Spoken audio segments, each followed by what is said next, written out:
What is going on, mortals? Mortal T here!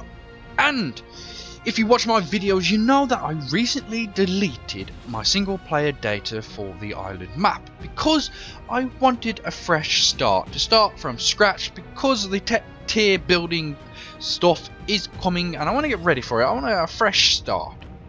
But first, I wanted to go through my settings for my server so you guys know how I get this boosted server and everything's like amazing. Because I think it is amazing, because I don't like the grindy stuff. I like to have fun. I like to do stuff there and then. I don't want to wait 2 hours to tame something. I don't want to go out for 3 hours and gather up a ton of materials just to make one thing. It gets monotonous and boring, and I'm here for fun, nothing else. But we're going to get into our server settings right here. So we're on the first page, which is called General. Now, just to let you guys know, I am not going to go through every single setting, describe what every single setting does. I am not going to do that. I'm going to show you the settings that I have to make it absolutely OP so you can have as much fun as possible. So, the first thing we're going to get into is the difficulty level. Now, this is pretty obsolete because there is a little check thing down there that you probably have seen. If you know Ark, you know all about it. But this used to indicate what levels your wild dinos would be on your server. You put it to 1 and you get the max dinos.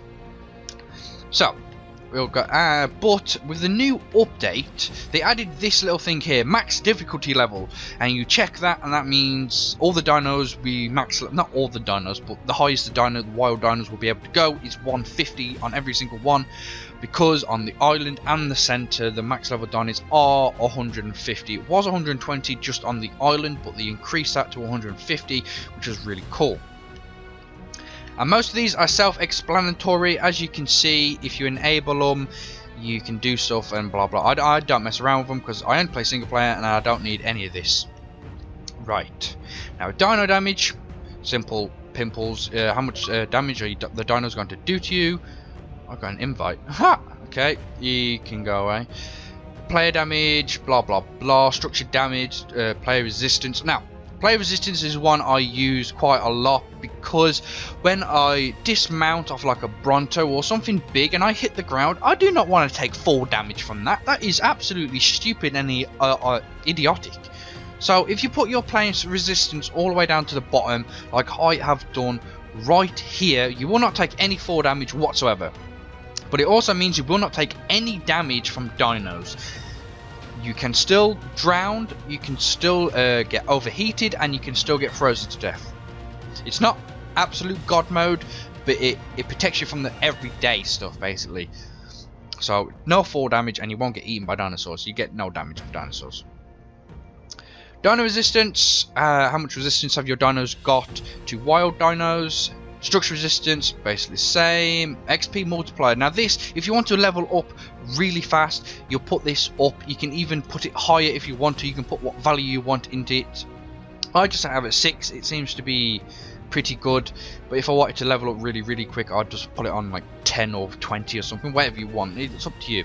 Now, taming speed is another thing I have increased because I do not want to wait 3 hours for a tame to do. That is absolutely ridiculous. It should not take that long to tame a bloody dinosaur. It just shouldn't.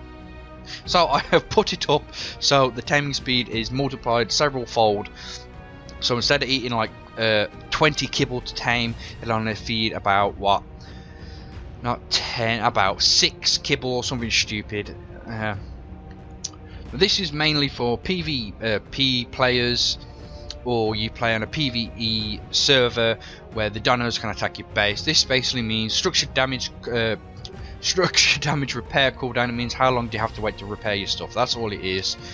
Dino turret damage. I don't use it if you're playing PvE and PvP on official servers and stuff like that. It means how much damage will the turrets do to your dinos. It's simple as. Dino harvesting damage. So this is how much damage your dino would do to an object in the game. That means like a tree, a rock, a plant, stuff like that. How much damage will it do? So that means how long will it take you to harvest the full amount of that object you are hitting. So instead of, I've got it on 6, so instead of hitting it just instead of hitting it like 5 times to break the entire resource down to get everything from it, It'll only take me one hit, which is, I usually just hit one hit things and I get all the materials from it. That's how I want it. I don't want to sit there for 5 minutes hacking away at a tree just to get 100 wood. So, and the harvest mount also does a very light. It's basically how much you get from a resource. So instead of getting 100, if you put this up to 7 like I get about 800, 900 things from the material. So let's say I'm hitting a tree, I hit it once, I get roughly between 800 and 900 wood. That is stuff I like. I don't want to go around deforesting the whole area just to get enough wood to make something. Now the water drain and the food drain for my player, I'll put it down. I do not want to be messing around with food and water while I'm out in the middle of doing something. When I'm in and I'm building, I don't want to take a break and just take I don't know why I said take, and eat something or drink something. I want to build, because once I get building I don't want to stop. It's one of those things. Now dino character food drain is how fast your dino's food will go down. Self-explanatory. Stamina drain for both your dinos and your character. And this does, even if you put it down to 0, this does not necessarily mean that you will not drain any of stamina. You still will get stamina drain, because if you run flat out and keep jumping with your character, it will drain your stamina pretty quick, and dino stamina drain will also go down as well. Even if it's on 0-0, the stamina for your dinos will still go down. It will go down very slowly, but it will go down. Creature health recovery, player health recovery is the same thing. Put it high, you'll get faster regen times. It's the same with the dino ones. I put it up to 50 because I think the dino healing time can be rather ridiculous. When you just pumped a ton of health, you don't be waiting like, what, say 7 hours just for your dino to fully heal. I put it up so it heals faster. Now exactly the same thing as the dino harvesting damage, the player harvesting damage is exactly the same thing. How many hits does it need to take before you can destroy a resource and get everything from it? So that is the general stuff. Rules, now this is basically just something for people who have a dedicated server. These are just all the crappy rules that I have never ever messed around with and never touched them, because you don't need them if you're just playing single player or a non-dedicated server. You just don't need them. So I've never touched them. I know what some of them do, but I'm not going to explain them. Now world, some of these I do use and some of these I don't, like the day cycle, how faster I want it to go, the daytime speed and the nighttime speed. Now I want short nights but I want long days, so I'll put the time speed, the daytime speed down low, I'll put the nighttime speed up high. Now the cycle speed can mess you up a bit, it really can. If you put it low, that means the days anyway will go short, but so will the nights. So I've left it at 1 because it does get really, it's hard to do, I don't know, blah. Spoil timers, I put my spoil timers up because I think prime meat spoils way too fast, and when I want to use it I do not want it to spoil in my inventory in a matter of 2 minutes. Item decomposition timers, I put these down, same with the corpse, because if I've dropped something by mistake or I have killed, let's say, an alpha and the bag is dropped on the floor and I don't realise it, or I do realise it. That was a really bad example, I don't know why I said that.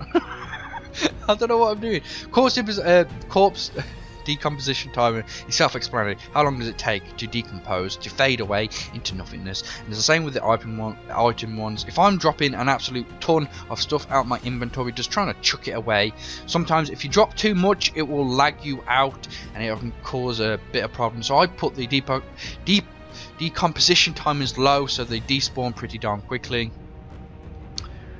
Resource radius and structure radius for players and the structures.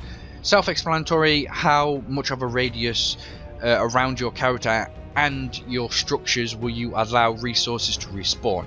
Simple as. Same with that, how fast do you want your crops to grow, how fast do you want them to decay. Now these are the real crappy ones, these are the baby imprinting stuff. I don't know if these work. When I tried them they did not seem to work properly for me, because I tried it in try to reduce the time it take for me to cuddle and imprint on them. So yeah, I haven't really messed around with the baby ones, so yeah.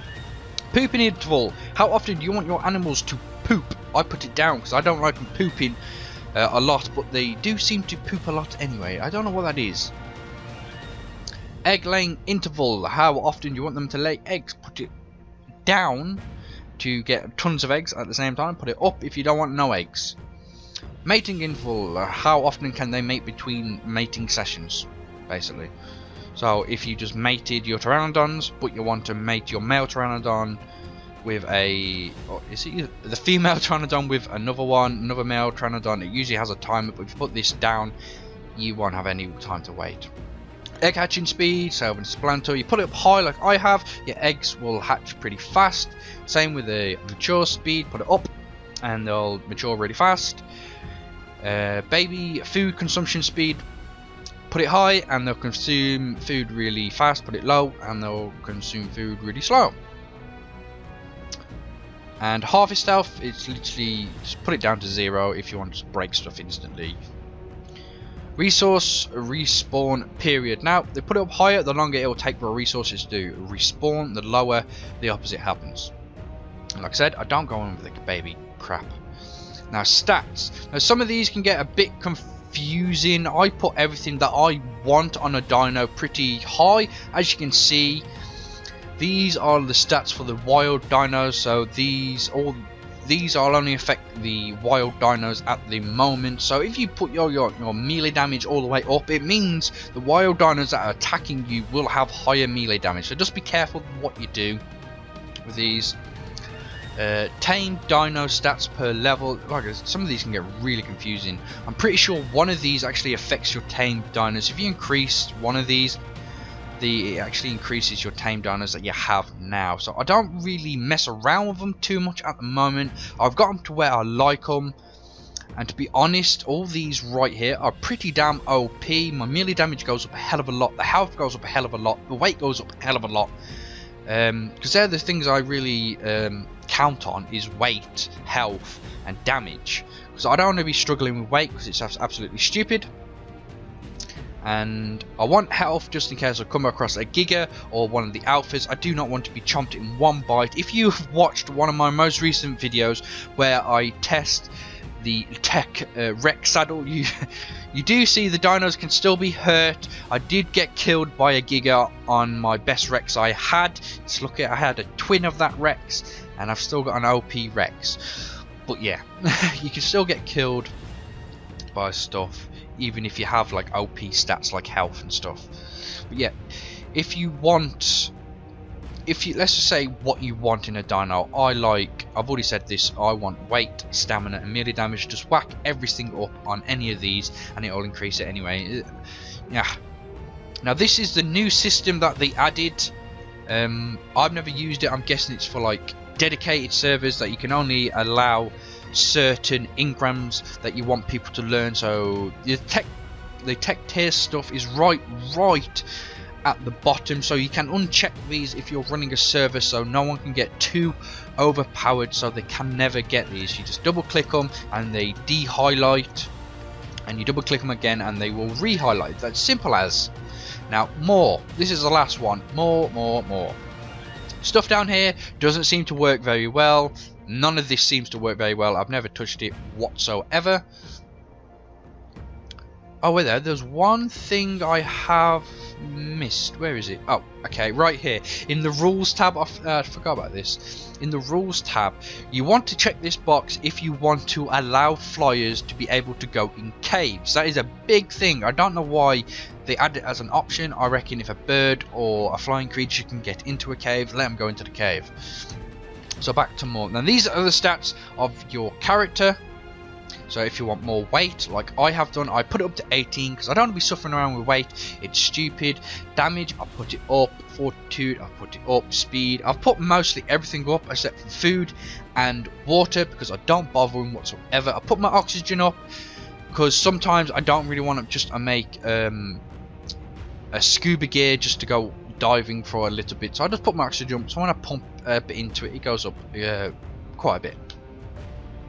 Now torpor and stamina, I don't really pump any stamina because it's very rare that I have stamina drain, because I have my stamina drain on 0-0. It does still slowly go down, but it doesn't really bother me. On my health I put up, and I don't know why, because I never touch my health. This option right here is self-explanatory. Max players in your tribe. You can decide how many players you can have in per tribe. That's all it is. Now, floating damage is something I have enabled so I can see how much damage I'm doing to a set dino with a certain creature. It floats up if you attack something. It will float up of how much damage you've just done to that creature. I like it. It's very good. Now these are little bonus XP kind of things. It gives you like bonus XP for doing jack all pretty much. So let's see, we got this one. If you just put them up like it says, it'll get extra XP for everything it does. So if you put this up, the kill one, I put it up, I got a 1.6. For every kill it gets, it'll get bonus XP, which is really cool. It's the same with the harvest and the crafting and the special and the genetics. It's just simple as you put them up if you want bonus XP. If you don't want bonus XP, just whack it down and you'll just earn XP a bit slower. And the other two I don't use, but they're I imagine they're pretty self-explanatory. But that is it. That is how I boost my server. You have seen all my settings. If you want to go and look at my settings a bit better, you can always pause the video on the settings that you want to see what I have.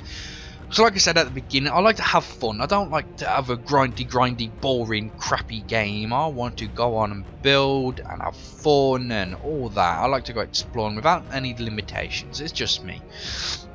But yeah, that is the settings I'm going to have on my new island map when I do start it up.